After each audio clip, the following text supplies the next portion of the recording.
Welcome to Week 2 edition of AFL Today. I'm your host, E-Money, hanging out with top AFL analyst Tony Cozzolino. Tony, thanks for hanging out with us for Week 2. Glad to be back, and what a week it was. Absolutely, T-Coz. Who would have thought? The Grand Rapids Rampage in first place after 2 weeks, the Utah Blaze in the West in first place, and the LA Avengers take a trip to the jungle and come out with a victory from Monday night. I tell you, there were a lot of surprises, and you have to wonder, is there a change of shift here in each division that's going to happen as the season plays out?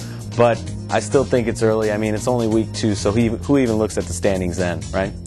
T-Coz doesn't even look at the standings at week 2. No respect for my Rampage. Well, let's get into it, folks. Las Vegas Gladiators take a trip to Grand Rapids, and after the big road victory, you would have thought that the Grand Rapids would have backed it up, taking care of business at home, but they did not. And Las Vegas showed a Las Vegas Gladiators I've never seen before. Talk about a quick adjustment. Sean King, 10 TDs, 9 of those to Kevin Prentice with a new AFL record. Although Matt Sock played well, Grand Rapids did not have enough to deal with that firepower. Tony, Sean King, 10 TDs?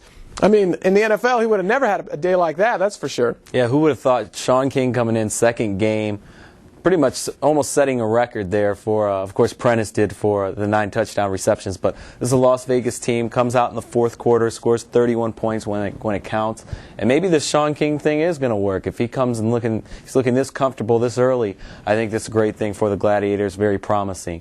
On the other side of the coin, you got to look at Matt Sock. He had another great game. If Sean King didn't throw those 10 touchdowns, you would have been hearing about Matt Sock. He had a pretty much identical stats minus a couple TDs, but the big thing there was a breakdown in the fourth quarter by the Grand Rapids defense.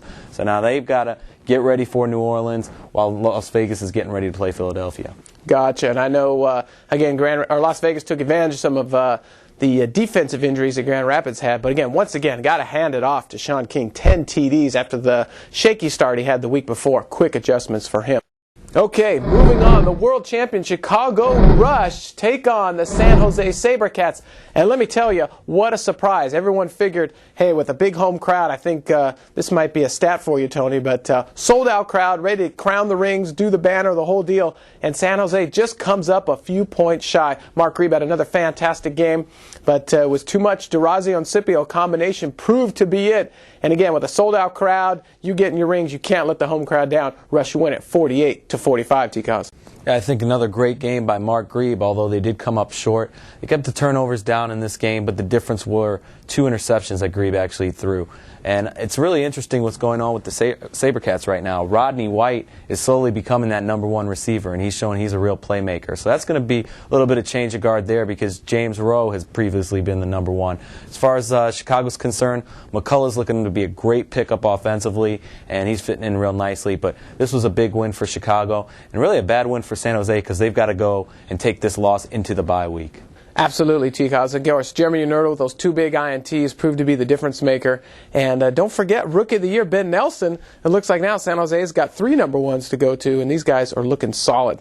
Okay, moving on. New Orleans Voodoo, after a Hurricane Katrina layoff since 2005, their first home game, another sellout crowd. And of course, Tony, it looks like the stat. You get a home opener, a sellout crowd, and you win. That's right, the Voodoo take it to Columbus 52-45. Again, Andy Kelly. This guy is the ageless of all ages, looks fantastic at home. Of course, Columbus did not play that bad. Nagy did pretty well, but just too much voodoo at home, and it was their time to be due, 52-45. Yeah, Henderson for New Orleans looks like he's going to fitting in well at the receiving core as well. And Columbus, another team that has to go into the bye week with a loss like this, but I don't think it was a real bad loss. They still were very competitive. Nagy played well, and hooking up with Damian Gross is a good thing. Gross is back in Columbus where he belongs, 4 touchdowns, and I think he's going to continue to put up the numbers there.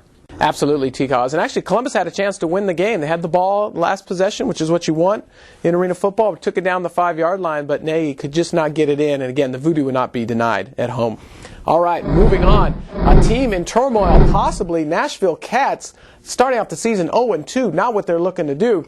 The Cats take a trip down to Philadelphia Soul, and the Soul took it to them. I think the Soul kind of had a disadvantage with getting the first week bye last week, so they didn't play. But a home opener, and they took it to them 63-30. And the big story for the Cats is Clint Stoerner is benched in the third quarter. Talk about a different type of benching. Tony Graziani takes himself out in the fourth quarter because they had such a big lead. T-Coz, kind of a tale of two cities here.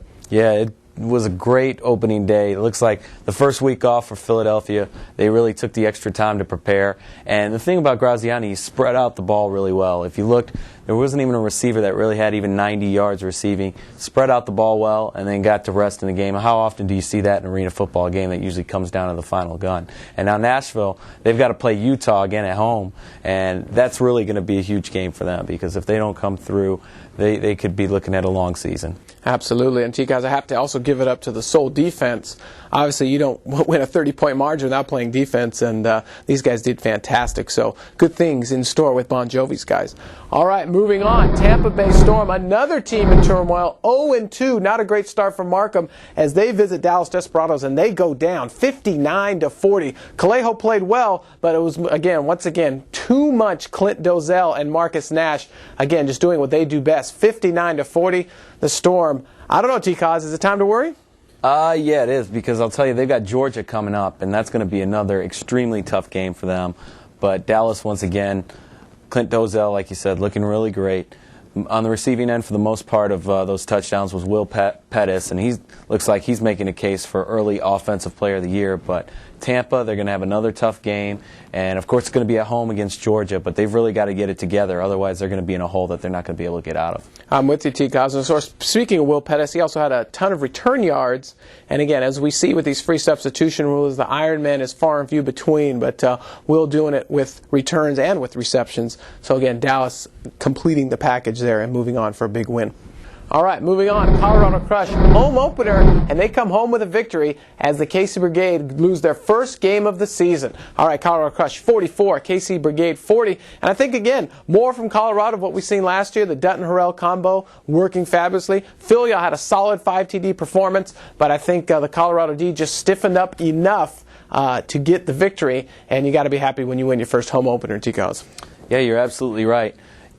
Coming in at home, possibility going 0-2 and overcoming that was a big win for the Crush and a hard-fought win. The game saw no turnovers, so a pretty well-played game. Raymond Filial for Kansas City played well, but I'm looking at the Crush side.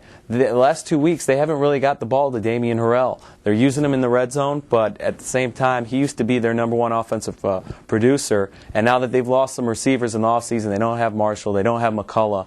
I think they need to get the ball to him more, but you can tell teams are really keen on him, and that could pose a problem for the Crush. Absolutely. And I think the key to that game, of course, was the Crush's big fourth quarter stop on defense. As you said, a very clean game, no turnovers. But again, the Colorado defense just stiffened when they needed to and got that home opener.